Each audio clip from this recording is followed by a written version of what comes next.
Welcome to AA for Entrepreneurs. This is Drew. This is Adam. We got multiple camera angles this time. We got one there, one here, one there. This is great. Upgrading.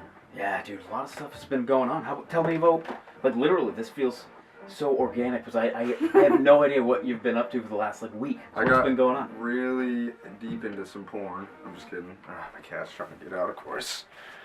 I tried to angle it to be perfect so he could just get out, but, yep. you know. But he's gained weight. Yeah, it's the winter time. He even gains weight. Man, just kind of the same as last time.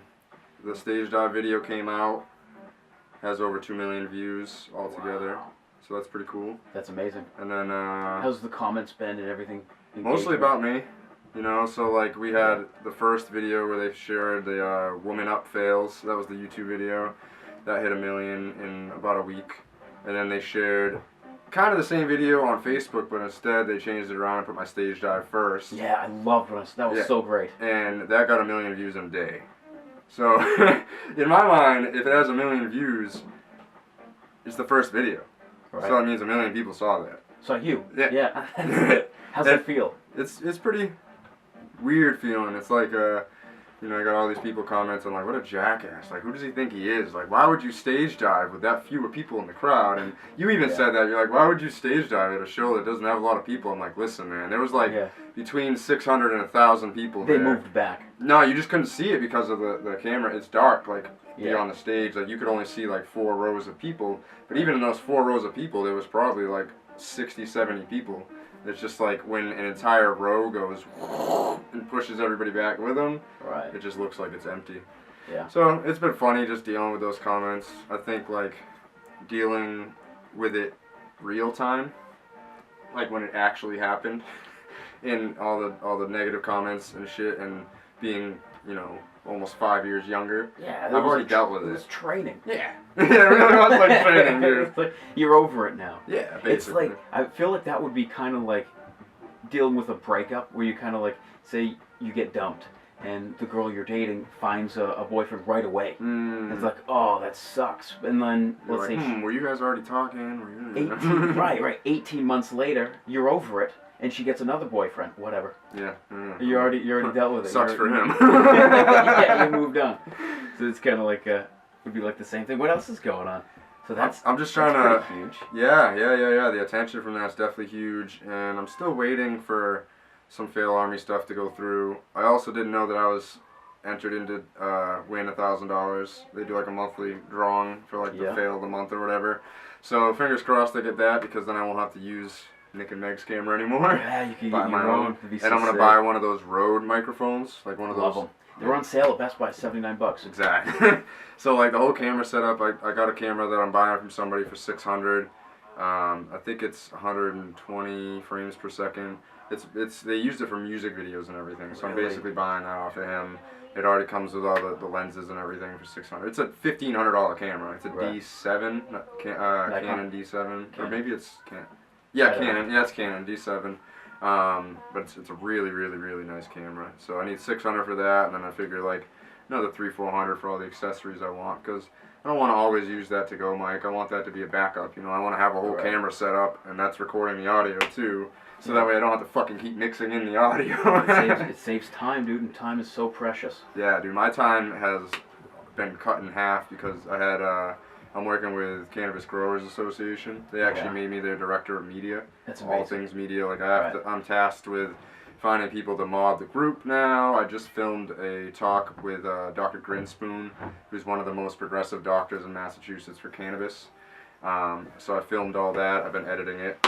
Like I told you before the podcast, I bought Adobe. I just bit the bullet. Was like, yeah, good editing software though. It's the best. Premium. Literally, I probably already saved at least an hour. And I value my time at least $25 an hour. So for me, if it can save me an hour every month, it's worth its time. Yeah, you know what I mean? It's $25 a month or something stupid like that. So yeah, I mean, there's some big players out there right now who are buying jets because it saves them time.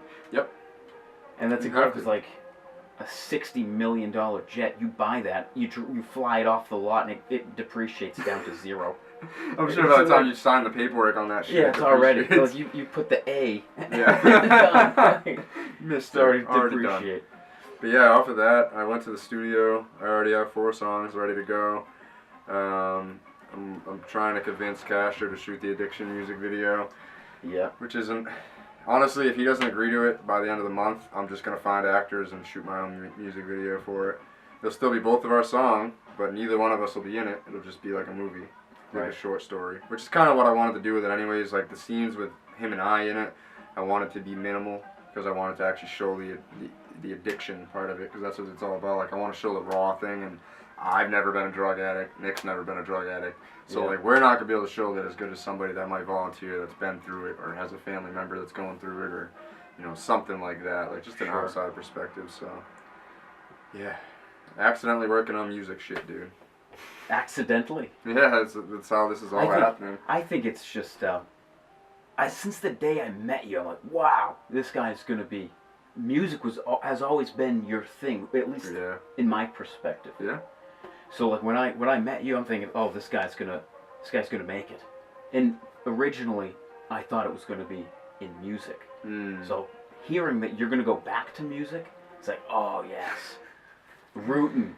You've got so much talent in it. You know what's funny is I put up an Instagram post that I found a picture from when I was performing in Denver, and I just remember that night just being so awesome, and I was like, I've been having this weird feeling that I need to get into music. Like, do I face it or do I run away from it? Like, and somebody commented on it yesterday, like, dude, face it! And I was just reading all the comments and stuff on it, and I was like, wow, it's like I've been like talking this into existence. Like, Yeah. I literally on the podcast, I was like, they might be posting it, and then what? Day later, Done. it was posted.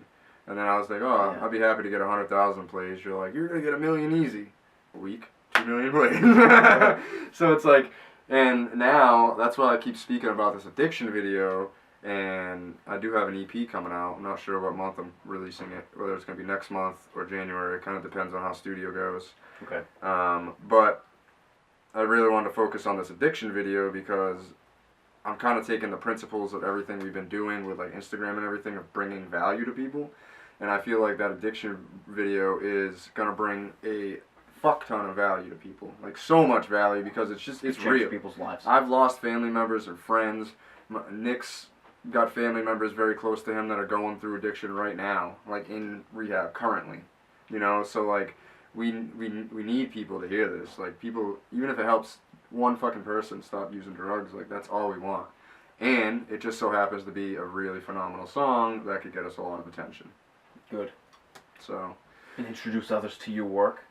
And that's exactly what it is like, if you can, in my mind I was like, how do I come off of this stage dive and make it so people don't just look at me like the stage dive kid, right? Yeah. So I was like, the addiction video is something where I feel like everybody has either A, been through it, or knows somebody that's gone through it that's been close to them. It's like a pandemic. Literally. An epidemic. Yes, literally. Like it's All over the place. We created the song in April 2014, and it's probably more relevant now, almost 5 years later. Like It's a timeless song. yeah, very much so, and it usually chokes people up too, like when they listen to it. And something today that really made me want to work on the music video like right now. Yeah. Somebody copied our idea. I clicked on something, it was like an addiction song. The first thing you hear, if you haven't heard my song Addiction, look it up. It's Kashar, K-A-S-H-A-R. Just look up that and Addiction, you'll find it. Don't worry about my name, it's not important. But if you listen to it, the first thing that cuts on is a phone call testimony from somebody saying how their family member has gone through drugs and all this stuff, and then it kicks into the song. I've never heard that before. This song has the same model. Like you gotta beat. It's a race now. Now it's a race. That's It's a exactly race. was my thought. I was like, this motherfucker has a song out on YouTube with 10,000 plays on it. Now, if we don't release the music video first, we copied. Exactly. So now we have to release the music video. And the funny thing is Kashar's wife is the one that actually showed me the video. She found it. So now I was like, hey, I'm trying to get Nick to work on this video, and I'm trying to get Nick to send me all his music so I can get him some publishing and some residual income Nick, going. what's been going on? Why aren't you doing some recording? Stop playing Call of Duty and Fortnite. and start recording. Tisk. Yeah, he respects the entrepreneurial grind, but he's like, I like to just turn off. I like to go to work, come home, and do nothing. Like, Hey, I fair enough. respect that. You Fair know, enough. everybody has their own. Me, I'm literally starting to realize that I think my addiction like is work. Or totally. Like Yeah, I can literally feel like that. I feel depressed when I'm not working, Uh-huh. and then the second I work, I'm happy. It's like doing Yeah. drugs, you know. Totally. You know what I've realized with a lot of entrepreneurs that I know is that you kind of get bored with things sometimes. So you really need to take a break or change, or not necessarily take a break as in watch all of the seasons ever posted by Netflix, but like do something day. else. Or a day, Yeah. a day. You need those too. Yeah. But like what I'm really kind of thinking about is like taking extended periods of time off of one particular thing, like your music. So you stopped in 2016, 2017. Seriously, in like 2014, like for So you take- touring and shit. You take what 3-4 years in the whole kind of broad array that is your life. 4 years is like nothing. That's a break, Yeah. and then you pick it up again. Like I've noticed the same kind of trends, the same patterns in the things that I like to do, where I just go, I gotta take a break, I gotta do something else, and then get good at that, and then you always go back, and then when you do go back, you go back with vigor, Yeah. right? You go back with tenacity, and you just kind of That's how it feels right now. attack. Like I feel like when, and I don't want anybody listening to think like I was ever famous, because I've never ever been famous outside of like my local scene, and then I've had fans online. I've definitely had a million plays on all my songs and stuff, but that's here nor there. But locally, there was a point where I was buzzing a lot, like super heavy. Everybody knew who I was, and Especially when MySpace was big, you were. yeah, and that was a whole different Boom. era. That was like 2005 to 2009. Yeah. And then what I see all these rappers doing now, where they're mass tagging 100 people on statuses, and they're messaging people to be like, hey, how's it going? And just starting conversations, and then like 4 conversations later being like, hey, how's it going? And then throwing in, hey, by the way, I have a new music video. That's all shit I feel like I did. I did for Yeah. such a long time. Like when these rappers now in 2018 are tagging me with 99 other people, I'm immediately like, remove tag, delete person. Right. Done. Report Like- spam. Listen, I did that shit in 2011. It's old marketing tactics. Yeah, you have to grow with the times. Nobody wants to be tagged in 99. Right now, DM. Yeah. DM is the place to go. Huge. So, what I've been doing to help my my mother's business is I've been going through. I've got this list of like 2,000 contacts, and I've been going through page by page, contacting the people on the list. I go to the Facebook. I find their the DM. I DM them, and then in a couple of months, I'm going to go through and I'm going to get their phone numbers and I'm going to personally call them. So every day that goes by, you reach out more people, and I'm getting like, I think 95% of the people that I reach out on DM are opening Wow. the messages, and most of them respond very friendly. Wow. And then that means that it's all about awareness, Yeah. right? So you go out there into your arena, and hey, how you doing? You're not even trying to build up the business at this point. You're just saying, how you doing? Yep. What's going on? What's new? And then somewhere during the conversation you bring up business, or do you know anyone who is interested in this business? Can I help you with anything? And then, oh, that was really nice. And then That's awesome. in a couple of months, now you call them. You've personally called them. Hey, how's it going? This is Drew with I'm the coach at Striking Beauties. How you doing? So now you're talking with them. Now they remember you by being nice, Like, because Drew. Oh yeah. yeah. Oh, I know that person. So now you're calling them, and you do it again. Hey, how's that fitness goals been doing since you've been at Striking Beauties? What's new? And then they're like, oh, you know what? I haven't been active whatsoever. So maybe 1% will be like, okay, yeah, I gotta go back to the gym. Or when they decide, when the new year comes, I gotta get back to the gym. I'm ready. Who are they gonna think of? This is a good idea for November, December, because Totally, like dude. January comes and everybody's like, New Year, new me. I'm Yeah. gonna work out. Now you got all these fucking people that are gonna come work Exactly. out. Like, hey, have you tried working out at a factory gym with this kind of machines? Most people have, and it doesn't work. They've Yeah. tried it over and over and over again. Try something new. Yeah. definition So of that's insanity. kind of like, that's kind of what I've been doing, and the whole point is DM. Yeah. And Facebook Messenger is huge right now, and it's pretty much like emails back when AOL first launched. You know. I've kind of been doing something similar on Instagram where if I'm looking at somebody's story and I'm really, at this point, I've told you about how I want to build up Urban Extracts. Yeah. On the back of attractive women. Nothing wrong with that. It sells. So I've been finding females who already have a little bit of a following and just connecting with them on like a real level. Like, you're not feeling good. Oh, have some turmeric and ginger and try some colloidal silver. It helps me.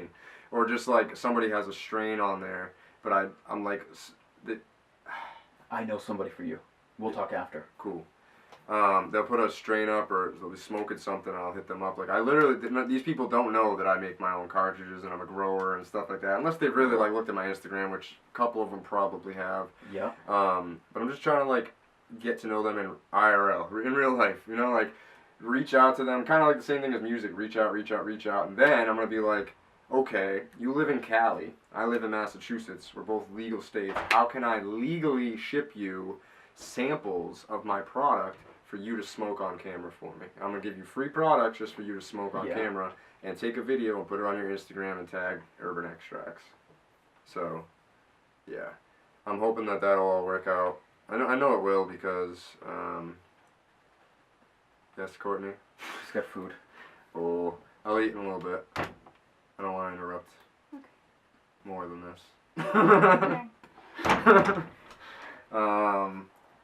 Shit, what was I saying?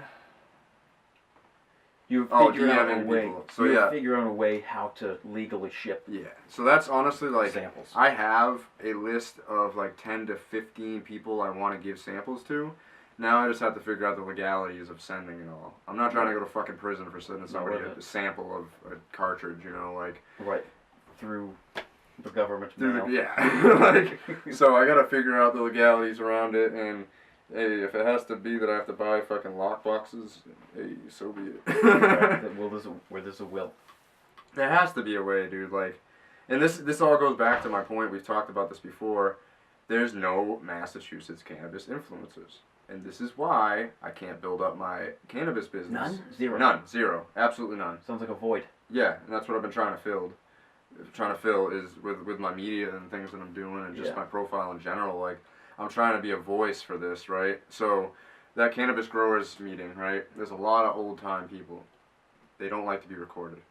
It was a fight to even be able to record the speaker. But I have to bring it back to all of our main goal, which most people, if you're in the cannabis industry or you talk to somebody in the cannabis industry, one of our biggest goals right now is just to end the stigma. There's such a negative stigma around cannabis, and it's always going to stay if we can't record ourselves openly like people do when they're at drinking events. You should have no problem smoking a joint on camera if it's legal. I mean, I understand, like, if you're, like, a government employee or something like that, there's federal laws and stuff like that. So maybe there's some people that are not included in this. But for the most part, we need to show people that this is a thing. There's real hard-working people out there that also consume cannabis a lot, like me. Like, I fucking wake up, do a dab, start working, smoke a joint, go to work. Like, and then I come home, do the same thing backwards. Like, right, it's part of your day. It's just part of my day, dude. And now I'm starting to, like, incorporate CBD and stuff like that, which is really cool. I actually just gave somebody some CBD lotion for their horse. Interesting. Why not? Like, why not, you know? So, I mean, if that works, I don't ever want to hear anybody say anything bad about cannabis again. Right, because it's just, you know it. But, you so, know what it is. That's basically my thing, and, like, you know, Gary could have called me, I would have never known. Imagine if I had that voicemail, I'd probably jump out my window right now. He always leaves a voice. If you guys don't know, Gary V's live streaming because it's his birthday today, 43rd birthday. Still got at least 60 more to go. Easy. And if they find a way to extend somebody's life, Gary's going to find out. If they, you know how Futurama, they have the celebrities who are just the head of the celebrity with a robot body. Yes. So that's gonna be Gary Vee. And he's gonna be selling wine. Yeah, he's still gonna be trying to test wine, even though it doesn't do anything for him. You're a robot. The palate of this is just, I can taste the licorice. Licorice and wet sock. Oh, wet sock. So yeah, what else have you been up to? I feel like I haven't heard from you since the last podcast. Dude, I've been slammed busy, and I've actually I'm in the process of making a huge decision. And it kind of goes against something that I specifically remember saying maybe episode 1 or episode 2, where we were talking about, I remember saying something along the lines of, I would much rather make $20,000 a year doing something that I love, as opposed to making $60,000 a year doing something that I hate. So I was offered a position making more money than I've ever seen. So it's a 40-hour position, but if I take it, I mean, it's at the end of the day, it's only 40 hours. It's going to leave me with 40 to 60 hours on the tail end. And in the same moment, I know how to spend money. I know how not to spend money. You know what I mean? So I know how to save.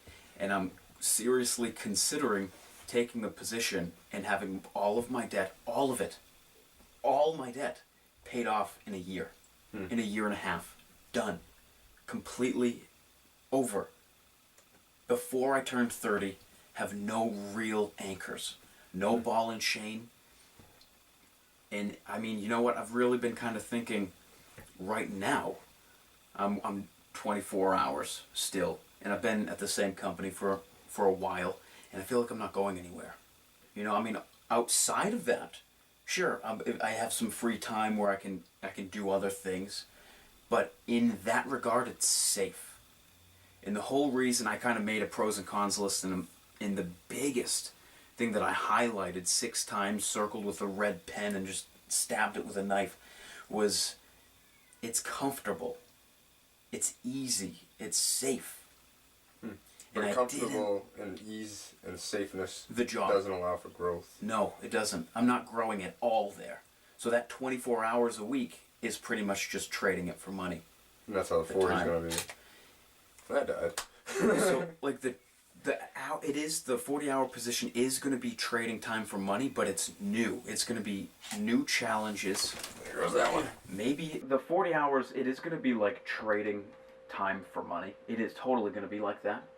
But at the same time, at the end of a year, I'm going to have X amount of money. And money is super important because it's how you live.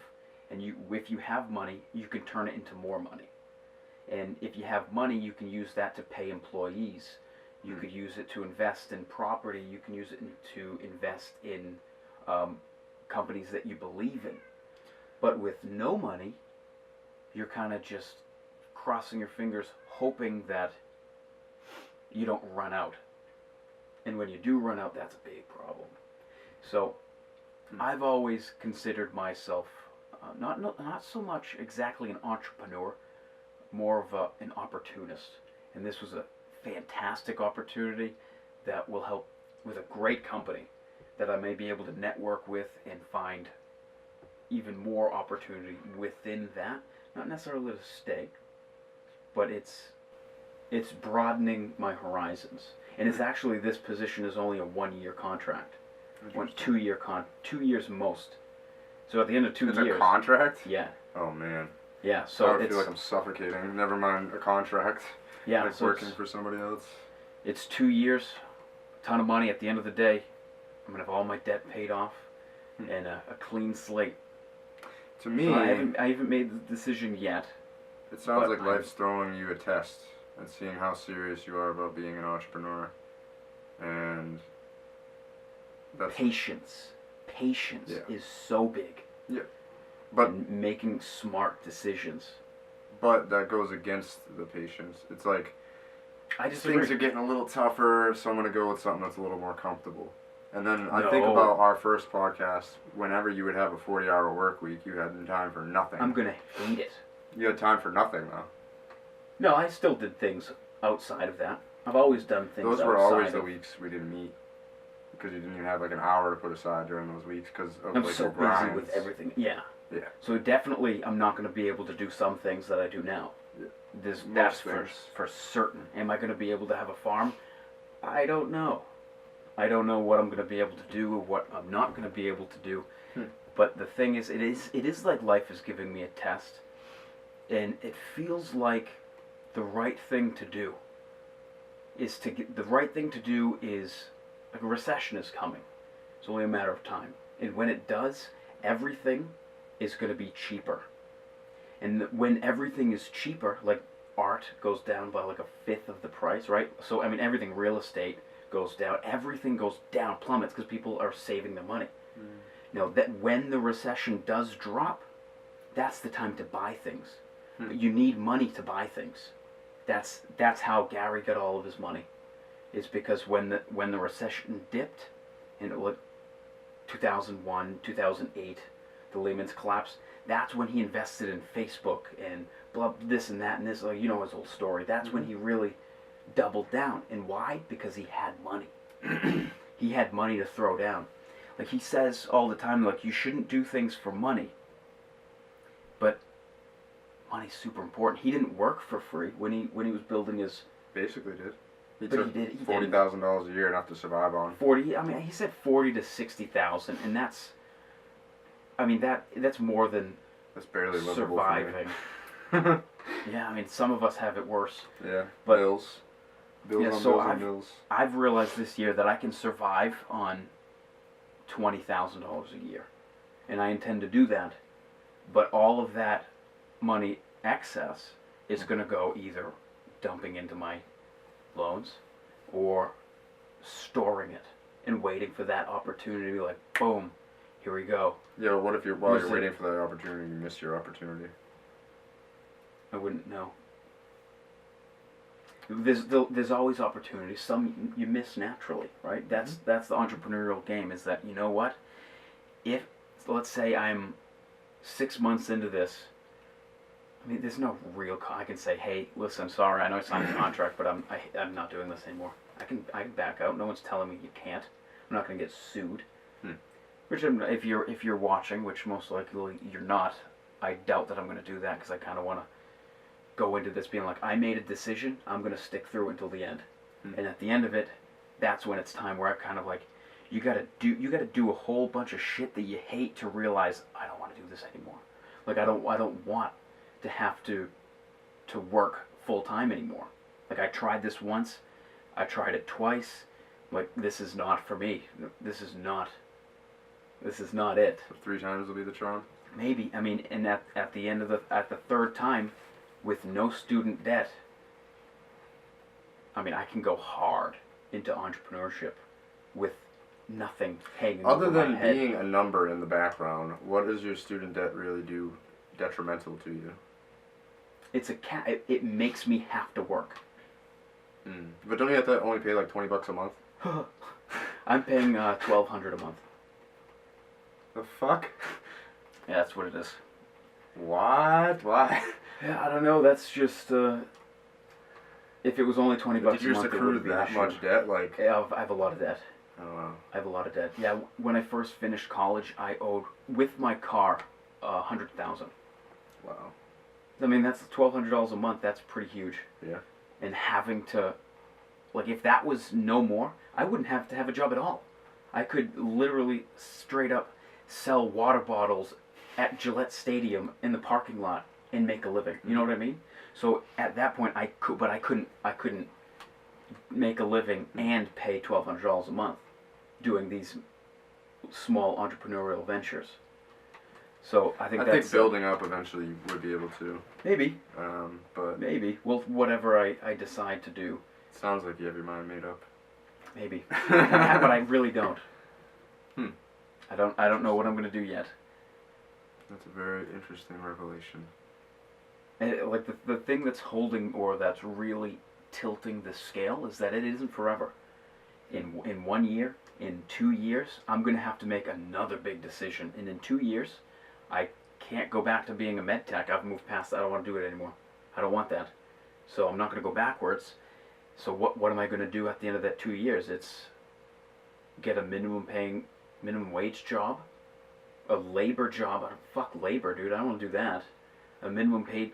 I will if I have to, but I don't want to go back to that. Mm-hmm. So I'm gonna have to go all in. I'm gonna have to go all in on being an entrepreneur because there's no other option unless another really great opportunity comes where I'm able to buy or go in maybe a quarter in on a 16 unit apartment and then buy that and start. I mean, there's so many different routes. I feel like you're like panicking about money. I'm not panicking about money, but I do know how important it is. Imagine if your income completely shut down right now. What would you do? You have Find a way to make money. do something. You have to. I wouldn't take a job. I don't think though. Sometimes I've had weeks like October was bad. I just finished paying October's bills, but I made it through. You know, my bills are much higher than most people I know. Between my rental costs to grow and all my personal bills, it's at least $1,000 a month. Yeah, that's steep. $1,000 a month. I could easily get a job that pays that. Easily. Yeah. But I don't want to. I don't think I ever will. I already turned down that job. Right. When they got rid of my business position for T-Mobile and they offered me another position that was basically the same thing for less work, and I was like, nope. Won't do it, man. You're done. I'm done. And then I tried to work for somebody else again as a 1099, and they were supposed to build me up and all this stuff, and never happened. So, me working for people, mental health is such a sensitive issue, so I hate to say it this way, but I'd probably much rather like jump off a fucking building than work for somebody. And that's probably a bad attitude to have because, like you're saying, if I did get to that point, I feel it. I know it. It's not the right. I just can't see you being happy at your job. I'm not gonna be happy. And like you'd be working night shift, right? I'm gonna eat dirt for the next. That's not eating dirt though. It's eating dirt is like being poor, being behind your bills, stressing. I'm gonna be poor.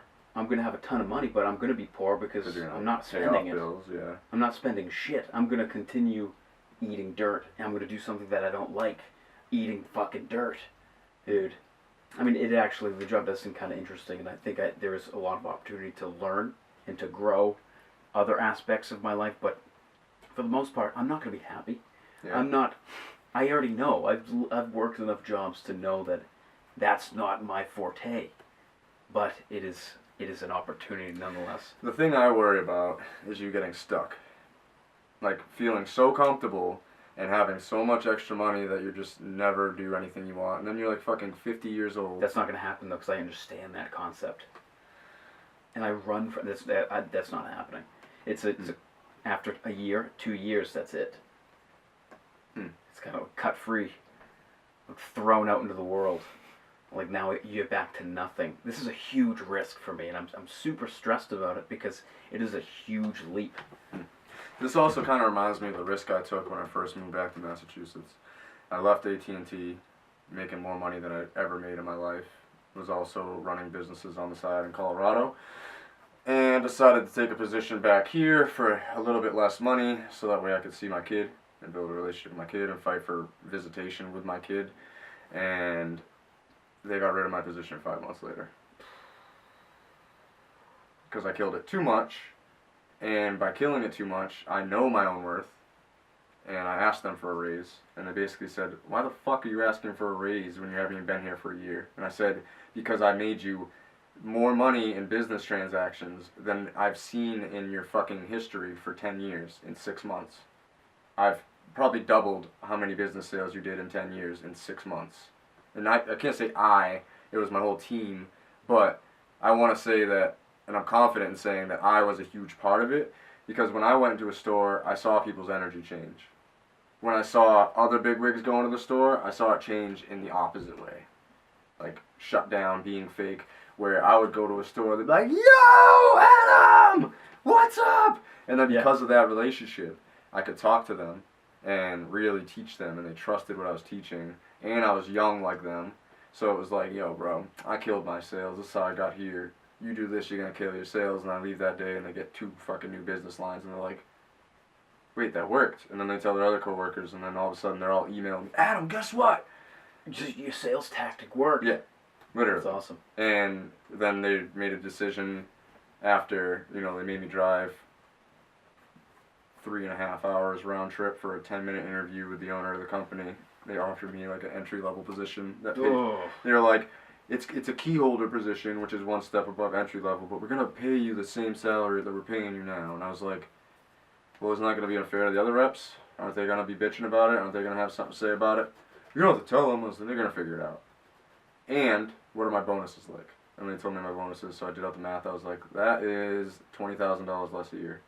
You told me it's gonna be the same. Well, that's all we have right now. I was like, that's not true. You have 3 stores with manager positions open. And that was like my tough decision, was like, luckily I had unemployment for 5 months after that. So it helped a little bit in the meantime to like really figure out what I was doing. But March 31st last year is when they told me I could either take the position or be laid off. And I said, wait, if I'm laid off, I didn't quit, I can collect unemployment, right? Cool, hold on. I made a call to unemployment, figured out what it would be. It was more money than what they were going to pay me. So I was like, fuck it, I'm going for unemployment. And then I started working with the solar company and didn't really make any money with them either because they didn't believe in my vision. And here I am 2 years later almost on my own still, stressing every fucking day. But I see these same people that are still at the same stores doing the same things. You get trapped. You do get trapped. In 9 to 5. If you're not that person. I might get trapped in a job. If I was to take a job, I'm under so much stress. I just don't show it. So much. Every day I wake up and panic a little bit, like, what am I going to do for money today? And, like, usually I have something planned, but, like, it's not always that way. Like, especially October was bad. Like, these transition and cold months, I don't have all the hot weather work that I was just doing, mowing lawns and all this crazy shit. You get snow. You can shovel driveways. I'm not built for that. Well, I don't do cold. Do what you gotta do. Yeah, I mean, if it came down and I needed that money that badly, I would. And I have the connects to people. But I want to get a plow truck. Snow plow. Yeah, I'm trying to partner up with, and I have one of my friends.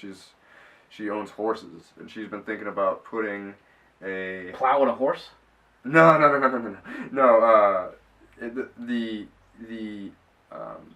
The hitch connection for a horse's trailer is the same connection for a for the plow truck. So she's saying I would basically be able to use her truck and have like my own business of plowing and stuff. That's good. And just like split it however we figure, and then like any mechanical stuff, like we would split those costs, like stuff like that. So I'm waiting for her to kind of pull the trigger on it. If she does, that'd be cool. I think it's gonna be a wet one this year. Yeah, definitely. It's supposed to snow tomorrow. Mm-hmm. So there's that. Ruining my life already. I hate snow. Hate snow. Why did I have to have a kid in one of the coldest, awful states? Better than fire. Yeah, that fire in California is something crazy, man. Something crazy. Record breaking. Very much so. I feel for all them. Thoughts and prayers out for everybody there, man, for sure. I have friends in LA, and I've seen their Instagram stories and stuff of just like blue sky, and then they turn to the direction of the fires, and it looks like, dude, it looks like a scene out of like the end of the world. Like Pompeii. Black, yeah, just straight, and they're like hundreds of miles away from these fires and still being affected. It's nuts. It's actually kind of nuts. I wonder how that smoke is going to affect the rest of the world. They say that we're supposedly going to be able to see it over here. Yikes. Yeah, I mean, that makes sense because it's being caught in the jet stream and as it passes Texas. It's really low, though, the jet stream. Yeah. So maybe it might get diffused. I don't know. That's probably insane. will. If we get haze from it. Or even the smell of it. Like, think about the smell. Like, how many trees have burned. It smells like a campfire. Yeah. I have my conspiracy theories, but I'll be quiet. But yeah. Yeah, it's a crazy time for weather now. I mean, we're already getting named winter storms. That's insane, dude. Oh, they're already like predicting winter storms that are coming? It's gonna be. You should see like the 2-week forecast. It's just week after week. We're gonna get battered. We're gonna get battered. There's like a maybe potential. I should start snow removal. We're gonna get battered. Yeah, invest in a plow, not necessarily. Dude, I plow, wish but I had like the money to invest in See? a snowblower. A snowblower is what I was thinking, but like money is so important because you can capitalize on shit. Yeah. You know what I mean? So I don't know, dude. You're never gonna be able to go for hikes like you do. I've got some planned. Once you have the job. It's not if good- you're working not like during the 3 to day. 10s, you're never in Monday No, through it's gonna Friday. it's gonna be 9 to 5. The Oh, that makes it a stereotypical little better. one that I hate. We've You been know? spending 10 episodes talking shit about 9 to 5. Yeah, and here we are. Here we go, jumping in for freedom. It's a real moment. If you see this, tell us how you feel about what Andy should do. Yes, please. I Let- could use all the advice and tips. I'm biased. I'm super biased because See, so am I though. yeah, that's the So problem. am I. Like I just can't see you doing But the this. fact that I can be completely free, because what I complain more about student debt and the wrong that college has done to me, more so than I complain about the 9 to 5. I hate it, but I mean, sometimes people have to do what they have to do. And I remember specifically It's hearing like the lesser of two Gary. evils. It's like voting Yeah. for our president. Yeah. You gotta choose a bad decision. I remember hearing Gary say, you know what, sometimes if shit doesn't work out, you go back to the 9 to 5. That's capitalism. You go back to the 9 to 5 for a couple years, save up some money, and then you try again. I don't know if I've ever heard him say I've heard that. him say it a couple of times. Because at the end of the day, sometimes it doesn't work. Sometimes businesses fail. More often than not, Mhm. they do. Sometimes they don't do as well as you're expecting. Sometimes you run out of cash, and you can't just. You can't make our own money? Damn it. Sometimes it doesn't work. No, I mean like we can't print our own money. That's not a Yeah. Yeah. Is this angle even recording anymore? Who knows? I see a red dot. That red dot is lower to right. record. Let me see if I hit it if it stops. Yep, it did. Okay, so it was recording that whole time. That's good. Alright. Alright. Alright. Cool. All right. Alright. But it's actually 7:06. You said you had Yeah. to get going by 7:15. I don't know. I don't know what to say. I don't know. What We'll I've already see. said. I guess stay tuned for the next episode to find out what I do. Yeah, if Andy's not on the next episode, it's probably because he took the. Yeah, Yeah, I think that's it. that's about it. So we will maybe see you next week. If not, in a couple weeks. We're trying to at least put these out every other week. Yeah, we're doing our best, as you can imagine. Like you, we're super busy. Very, very busy. So And fun fact, if we can do 24 plays between this podcast and our other ones, so if this is your first podcast you're listening to of ours, go back and listen to some. And if we can get 24 people to listen, or 24 clicks, we'll hit 20 plays per average on our podcast, wow, which means we have 20 listeners, which is probably bigger than we thought we'd be at this point. Totally, we appreciate you. Yeah, we love all of you. Please leave us some feedback, because if there's people listening to us, tell us we suck. Tell us we're good. Tell us something. Like, don't just sit there quietly. Send us an email. Yeah. Or Hey, for Instagram. entrepreneurs DM at us. gmail.com. Oh, that is a thing. I forgot. Yeah, big thing.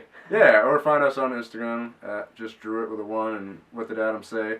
And, DM us. I answer pretty much all my DMs unless you're trying to sell me something right off the rip and then I block you. Because I'm a salesman too. Don't try to sell me on shit. Thanks for listening. Thanks for watching. Peace. Sweet.